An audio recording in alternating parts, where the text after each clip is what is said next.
तो पहले बात करते हैं थ्योरम नंबर 1 की, वो क्या है, uniqueness of identity.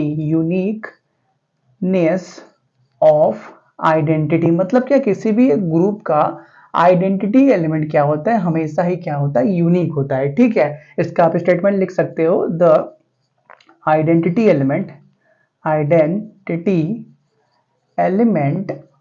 of a group is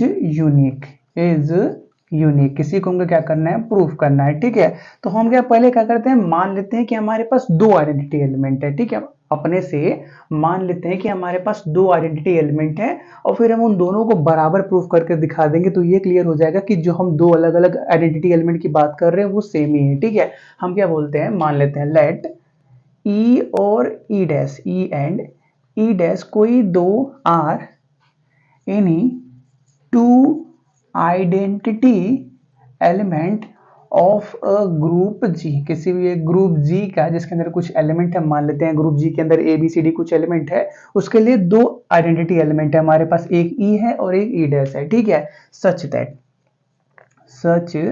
that अगर हम ई डैश करते हैं और ई आता है, इसका मतलब क्या, देखो हमने ग्रुप के अंदर क्या देखा, मान लेते हैं कोई भी एक एलिमेंट ए है। ठीक है, कोई भी एक एलिमेंट ए है और उसके साथ हमने एक नंबर ई मल्टीप्लाई किया और ए ही आया, तो ई क्या कहलाता है, आइडेंटिटी एलिमेंट। लेकिन यहाँ पे हमने क्या किया, ई डैश को मल्टीप्लाई किया, ई आया, इसका मतलब क्या, इस रिलेशन के अंदर आइडेंटिटी एलिमेंट कौन सा होगा, इस रिलेशन के अंदर आइडेंटिटी एलिमेंट ई डैश होगा। जैसे यहाँ पे देखो ए इंटू ई ए आता है, मतलब क्या, e is the identity element है। वैसे ही ई डैश इक्वल टू ई आया, मतलब क्या, ई dash is the identity element. ठीक है, आप कोई भी नॉर्मल सा एग्जांपल ले सकते हो। हम क्या कर सकते हैं, ये ई की जगह मान लो कुछ 5 दे रखा है और ई डैश की जगह मान लो कुछ 6 दे रखा है, तो 5 इंटू 6 करने पे मान लो एक सेकंड के लिए 5 आ रहा है, तो 6 क्या हो गया, आइडेंटिटी एलिमेंट। 6 क्या हो गया, आइडेंटिटी एलिमेंट हो गया। 6 क्या हो गया, आइडेंटिटी एलिमेंट हो गया। और आल्सो हम क्या बोलते हैं, also if e dash equal to e dash आ रहा है, इसका मतलब क्या, e is the identity element. इसका उल्टा भी हो सकता है। पहले सिचुएशन में हमने क्या बोला कि ई डैश इक्वल टू ई आ रहा है, मतलब ई डैश आइडेंटिटी एलिमेंट है। फिर क्या बोला, अगर e dash equal to e dash आ रहा है, मतलब इस सिचुएशन में ई क्या हो गया, आइडेंटिटी एलिमेंट हो गया।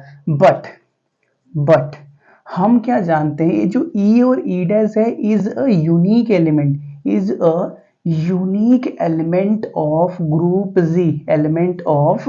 Group G, group capital G बोलो।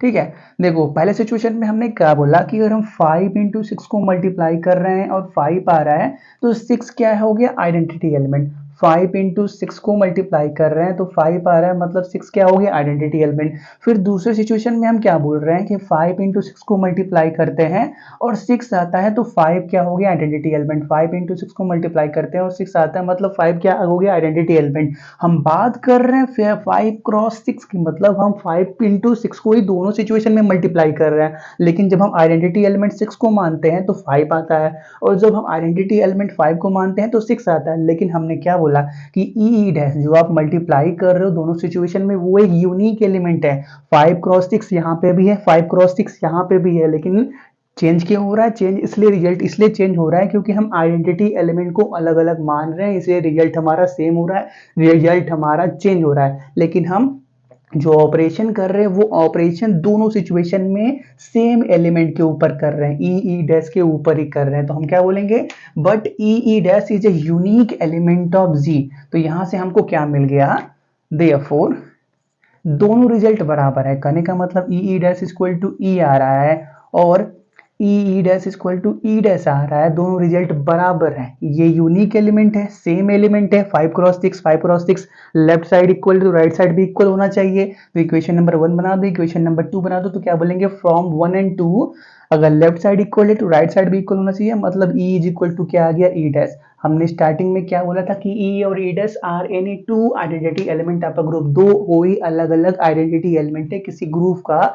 लेकिन लास्ट में क्या दिख रहा है कि जो ई और ई डैश आपने अलग अलग बोला है वो अलग अलग नहीं, सेम ही है। इसीलिए किसी भी ग्रुप में जब भी आप आइडेंटिटी एलिमेंट को फाइंड कर लेते हो तो वो क्या उस ग्रुप के लिए यूनिक आइडेंटिटी एलिमेंट हो जाता है। उसके अलावा किसी भी एक उसी ग्रुप का कोई दूसरा आइडेंटिटी एलिमेंट नहीं हो सकता, ठीक है। आइडेंटिटी एलिमेंट अगर दूसरा आ रहा है मतलब आपने कोई क्वेश्चन, उसी क्वेश्चन को गलत तरीके से सॉल्व किया है। किसी भी ग्रुप का आइडेंटिटी एलिमेंट क्या होता है, हमेशा ही यूनिक होता है। यूनिक मतलब हमेशा ही अकेला एक ही होता है, ठीक है। चलो इसको नोट करो। जैसे एडिशन के केस में हमने क्या देखा था, अगर इंटीजर्स का एडिशन है तो आइडेंटिटी एलिमेंट जीरो आया था, तो वो क्या है, यूनिक है। जीरो के अलावा कोई भी और दूसरा एडिशन के केस में, एडिशन ऑफ इंटीजर्स के केस में आइडेंटिटी एलिमेंट नहीं पाया जा सकता, ठीक है। इसको नोट करो। नेक्स्ट बात करते हैं यूनिकनेस ऑफ इनवर्ट्स के बारे में, ठीक है। जनरल प्रॉपर्टीज ऑफ ग्रुप के अंदर पहला पार्ट कंप्लीट होता है, इसको आप नोट करो पहले। ठीक है, ज़्यादा कुछ किया नहीं है, बस थ्योरम है, इसको प्रूव किया है, ठीक है। अगर ये एमसीक्यू होता है तो ये क्वेश्चन तो आने वाला है नहीं। अगर रिटन होता है तो एक बार आने की प्रोबेबिलिटी बनती है कि यूनिक क्या बोलते हैं, जस्टिफाई यूनिकनेस ऑफ आइडेंटिटी या proof uniqueness of identity of a group, ठीक है। चलो इसको नोट कर लिया।